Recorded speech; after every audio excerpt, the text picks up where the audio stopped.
आपली भारतीय संस्कृती खरोखरीच महान आहे.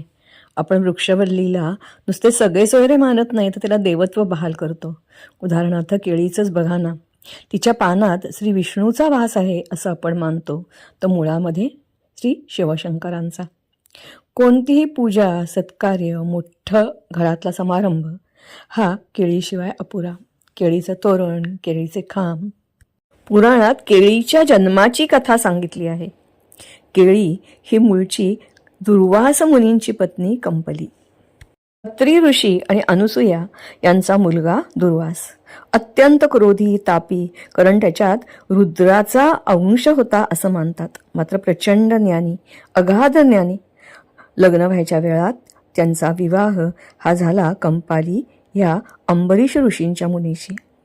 अंबरीश मुनींनी दुर्वासांना अट घातली की माझ्या मुलीवर प्रत्येक मिनिटाला रागावू नका. दुर्वास मुनींनी अट मान्यही केली. असेच काही दिवस गेले.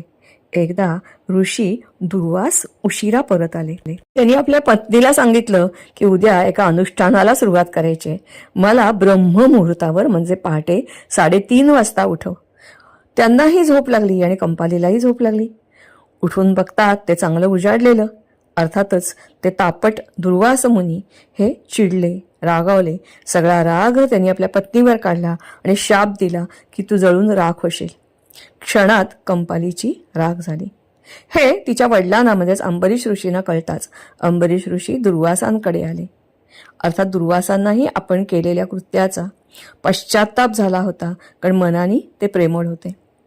अर्थातच त्यांनी उशाप दिला आणि मग त्यांनी सांगितलं, ठीक आहे, तू राख आहेस, पण तुझ्यातूनच एक अतिशय सुरेख आणि अतिशय संपन्न अशी एक वनस्पती जन्म होईल, ती म्हणजे केळी. या केळीशिवाय कोणतंही शुभ कार्य होणार नाही. कोणताही नैवेद्य केळीच्या पानावरच चढवला जाईल. तुझ्याशिवाय यापुढे पृथ्वी तलावरचं पानही हलणार नाही.